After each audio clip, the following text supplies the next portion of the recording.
தமிழ்ச்சோலை பார்வையாளர்களுக்கு வணக்கம். நம் தமிழ்ச்சோலையின் சார்பாக இதுவரை நாம் 12 நூல்கள் வெளியிட்டிருக்கோங்க. இந்த நூல்களானது பிஜிடிஆர்பி தேர்வு எழுதுறவங்களா இருந்தாலும் சரி, அல்லது யூஜிடிஆர்பி, கல்லூரி டிஆர்பி தேர்வு, செட்நெட் தேர்வு எழுதக்கூடிய அனைத்து நண்பர்களுக்குமே இது பயனுள்ளது. ஒரு வகையில் நம்ம ஒரு 12 நூல்கள் போட்டிருக்கோம். இப்போ புதிதாக 13வது ஒரு நூல் போட்டிருக்கோங்க. இந்த நூல் பார்த்தோம் அப்படின்னா பிஜிடிஆர்பியில் நியூ சிலபஸில் யூனிட் 9, யூனிட் 10ங்க. அதாவது யூனிட் 9 பார்த்தோம் அப்படின்னா அது நாட்டுப்புறவியல் இருக்குங்க. அதே மாதிரி யூனிட் 10 அப்படின்னு சொல்லும் பொழுது பிற துறைகள் இருக்குது.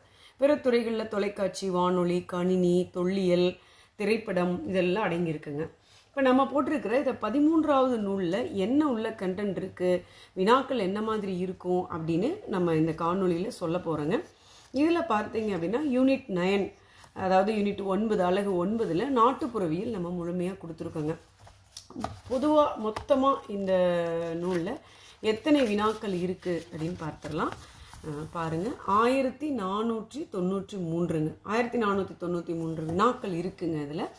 இதில் பார்த்தோன்னா கிட்டத்தட்ட ஒரு 700 வினாக்களுக்கு மேலே பாருங்கள், 747 வினாக்கள் நம்ம நாட்டுப்புறவியல் சார்ந்து கொடுத்துருக்கோங்க. இதெல்லாமே நம்ம மூல நூல்களிலிருந்து தான் எடுத்திருக்கோம். டாக்டர் சக்திவேல் ஐயா புத்தகம், சண்முக சுந்தரம் ஐயா புத்தகம், இவங்க நூல்களில் இருந்து இருக்கக்கூடிய செய்திகளை நம்ம இந்த மாதிரி வினாவிடை வடிவில் கொடுத்துருக்கோங்க. சரிங்களா? இதில் இப்போ எடுத்துக்காட்டுக்கு பார்க்கலாம். இப்போ நீங்கள் பார்த்துட்ருக்கீங்க இல்லையா, அதை பாருங்கள். ஒரு வரியில் மட்டும்தான் விடையா அப்படின்னா, இப்போ உதாரணத்துக்கு இந்த 42வது வினா பாருங்கள். டாக்டர் சக்திவேல் ஐயா நாட்டுப்புற பாடல்களை எத்தனை வகையாக வகைப்படுத்தியுள்ளார் அப்படிங்கிற ஒரு வினாங்க. இப்போ இதுக்கு எத்தனை வகை இருக்குது அப்படிங்கிறத நம்ம பாருங்கள். இப்படி ஒரு பேராகிராஃப் டைப்பில் நம்ம இந்த மாதிரி கொடுத்துருக்கோங்க. இது ஏன் இப்படி சொல்கிறோம் அப்படின்னா, இப்போ ஒரு வினாவுக்கு ஒரு வரியில் ஒரு சொல்லில் விடையளிக்கிறதும் இருக்குது, இந்த மாதிரி ஒரு பத்தியில் விடையளிக்கக்கூடிய இருக்குங்க. இப்போ இதெல்லாம் பார்த்தீங்கன்னா நாட்டுப்புற கதைகள் அப்படின்னு நம்ம கொடுத்துருக்கோம். இதுக்குள்ளேயே உள்ள டாபிக் பார்த்தோன்னா நாட்டுப்புற கதைகள், பழமொழிகள், விடுகதைகள், புராணங்கள் பாருங்கள். இதில் நாட்டுப்புற கதை பாடல்கள் அப்படின்னு இருக்குங்க. இதில் பாருங்கள் 132ல் கி. ராஜநாராயணன் அவர்கள் நாட்டுப்புற கதைகளை எத்தனை வகையாக வகைப்படுத்துகிறார் அப்படிங்கும் பொழுது 19 வகையாக வகைப்படுத்தியிருக்காருங்க. அந்த 19 என்னென்ன அப்படிங்கிறத கொடுத்துருக்கோம். இந்த மாதிரி நம்ம விரிவான இதில் பாருங்கள், புராண கதைகள் அப்படிங்கிற தலைப்பில் நம்ம கொடுத்துருக்கோம். இந்த மாதிரி விடுகதைகள், புராண கதைகள், நாட்டுப்புறவியல் வரலாறு அப்படிங்கிறது இதில் பார்த்தோம் அப்படின்னா உலக நாட்டுப்புறவியல் வரலாறும் இருக்குது. அடுத்து நம்ம இந்திய நாட்டுப்புறவியல் வரலாறும் இருக்குது. அடுத்தது தமிழக நாட்டுப்புறவியல் வரலாறு அப்படிங்கிறது இருக்குது. இப்போ இதெல்லாம் இப்போ உதாரணத்துக்கு இதை எடுத்துக்கோங்களேன். பீகார் நாட்டுப்புறவியல் துறையில் குறிப்பிடத்தக்கவர்கள் அப்படின்னு யாருன்னு கேட்டுட்டு இதை நம்ம ஆங்கிலத்திலையும் கொடுத்துருக்கோம் இந்த பெயர்கள். ஏன்னா சில சமயம் அந்த பெயர்களை தமிழ் படுத்தி எழுதும் பொழுது சில குழப்பம் நமக்கு அந்த உச்சரிப்பு இருக்கலாம் இல்லையா, அதனால ஆங்கிலத்திலையும் கொடுத்துருக்கோம், அப்படி தமிழ்லையும் கொடுத்துருக்கோம். இந்த மாதிரி விரிவாக நம்ம கொடுத்துருக்கோங்க. 700 வினாக்களுக்கு மேலே நம்ம நாட்டுப்புற 747 இது நாட்டுப்புறவியல் சார்ந்து இருக்குங்க. அடுத்தது 748லிருந்து கடைசி வரைக்கும் பிற துறைகள் யூனிட் 10 வந்துருங்க. இதில் நம்ம என்னென்னலாம் கொடுத்துருக்கோம்னா திரைப்படம் இருக்குது. திரைப்படம் குறித்து மிக விரிவாகவே நம்ம இதில் கொடுத்துருக்கோங்க. நிறைய செய்திகள் கொடுத்துருக்கோம். அறிவியல் தமிழ் அப்படிங்கும்போது இன்றியமையாது, அதில் எல்லாமே நம்ம கொடுக்க முடியாது, அதில் இன்றியமையாத சில கொடுத்துருக்கோம். இப்போ வானொலி அப்படின்னு இப்போ பார்க்குறீங்க. வானொலியில் அதே மாதிரி இன்றியமையாத இதில் பாருங்கள், அகில இந்திய வானொலி, ரெயின்போ, கோல்டு ஆகிய 2 அலைவரிசைகள் எங்கெங்கு ஒளிபரப்பி வருகின்றன. இந்த மாதிரி கொடைக்கானல் பண்பலை வானொலியின் ஒளிபரப்பு தூரம் என்ன, இப்போ இந்தியாவின் முதல் வானொலி நிகழ்ச்சிகளை தயாரித்த நிர்வாகம் செய்த நிறுவனம் எது, இந்தியாவில் முதல் வானொலி கிளப் எங்கு எப்போது நிறுவப்பட்டது, இந்த மாதிரி இன்றியமையாத வினாக்கள் எல்லாம் நம்ம கொடுத்துருக்கோம். இப்போ யூனிட் 10 அப்படிங்கும்பொழுது அது பிற துறைகள்ங்க, மிகப்பெரிய ஒரு யூனிட் தான். அதில் இருக்கிற எல்லாமே நம்ம கொடுக்கறதுக்கு இப்போ போதிய கால அவகாசம் இல்லைங்க. நம்ம இப்போ குறிப்பிட்ட சில இன்றியமையாத வினாக்கள், செய்திகள் மட்டும் நம்ம கொடுக்குறோங்க. ஏன்னா இப்போ தேர்வு நெருங்கிறது அப்படிங்கிறதுனால எல்லாமே முழுமையாக தொகுத்து கொடுக்கறதுக்கு நமக்கு ரொம்ப கால அவகாசம் தேவைப்படுது. அதனால நம்மளால் முடிந்த அளவு இந்த தேர்வு எழுதுகிற நண்பர்களுக்காக பயன்படும் அப்படின்னு சொல்லிட்டு இன்றியமையாத சில வினாக்கள் எல்லாம் நம்ம இதில் கொடுத்துருக்கோங்க. மற்ற பிற துறைகள் அப்படிங்கிறது ஏற்கனவே உள்ளே என்ன இருக்குது, என்ன கொடுத்துருக்கோம் கண்டென்ட் அப்படின்னு குறித்து ஒரு காணொலி போட்டிருக்கோம்.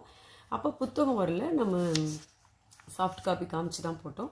இப்போ புத்தகம் நம்ம கைக்கு வந்துருச்சுங்க, அதனால் அந்த புத்தகத்தை காமிச்சு நம்ம போடுறோம். பாருங்கள், மொத்தம் ஏற்கனவே சொன்னதான் மீண்டும் சொல்கிறேன், 1493 வினாக்கள் இருக்குது.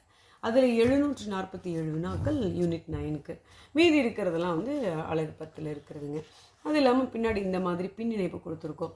தேசிய திரைப்பட விருதுகள் இந்த மாதிரி அட்டவணை கொடுத்துருக்கோம். நம்ம இதில் பாருங்கள், விருது விழாக்கள், அடுத்தது தேசிய விருது பெற்ற நடிகர்கள், நடிகைகள், தமிழ் திரைப்படங்கள், இந்த மாதிரி நம்ம கொடுத்துருக்கோம். விருது பெற்ற தமிழ் திரைப்படங்கள் அப்படின்னு இதுக்கான இதெல்லாம் வந்து நம்ம இணையத்திலேருந்து இந்த சோர்ஸில் நம்ம எடுத்துக்கிட்டோங்க.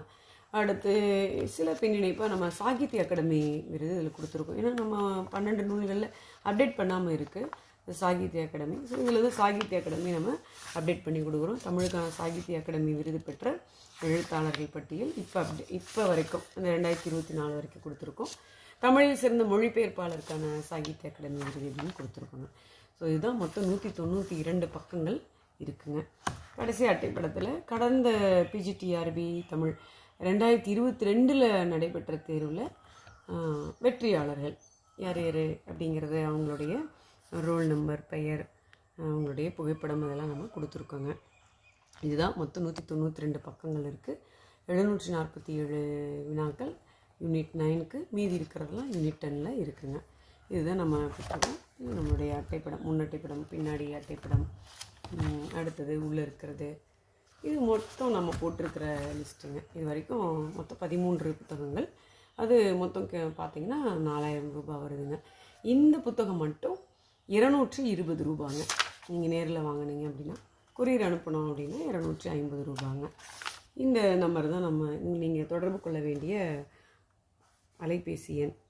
பாருங்கள், இந்த எண்ணுக்கு நீங்கள் தொடர்பு கொள்ளலாங்க. இந்த நூல் நிச்சயம் உங்களுக்கு மிகுந்த பயனுள்ளதாக இருக்கும். இப்போ நம்ம ஒரு மெட்டீரியல் கொடுக்குறோம் அப்படின்னா, நம்ம மூல நூலில் இருக்கிற அனைத்து செய்திகளுமே நம்ம ஒரு மெட்டீரியலை கொடுக்க முடியுமா அப்படின்னா அதுக்கான வாய்ப்புகள் இல்லை. அதுக்கு நம்ம மூல நூல்களை தான் படிக்கணும். நம்ம என்ன பண்ணுறோம் அப்படின்னா, இன்றியமையாத வினாக்களெல்லாம் நம்ம தொகுத்து ஒரு மெட்டீரியலில் ஒரு சிம்பிளாக உங்களுக்கு இப்போதைக்கு படிக்கிற மாதிரி நம்ம தயார் பண்ணி கொடுத்துருக்கோம். இனி வரக்கூடிய எதிர்காலத்தில் இன்னும் நிறைய நம்ம இந்த மாதிரி யூனிட் 9, 10 இன்னும் கொஞ்சம் நம்ம அதிகப்படியான வினாக்கள் கொடுக்கலாம். இதே மாதிரி ஒவ்வொரு யூனிட்டுக்கும் தனித்தனியாக நம்ம வினா வங்கி ரெடி பண்ணலாம் அப்படிங்கிற ஒரு ஐடியா இருக்குது. நிச்சயம் நம்ம அதையும் செய்வோம். ஸோ தொடர்ந்து நீங்கள் நம்ம தமிழ்ச்சோலையை பார்த்துட்டு வாங்க. தொடர்ந்து நம்ம தமிழ்ச்சோலைக்கு பேராதரவு கொடுத்து கொண்டு இருக்கக்கூடிய நண்பர்கள் அனைவருக்கும் மனமார்ந்த நன்றி. வணக்கம்.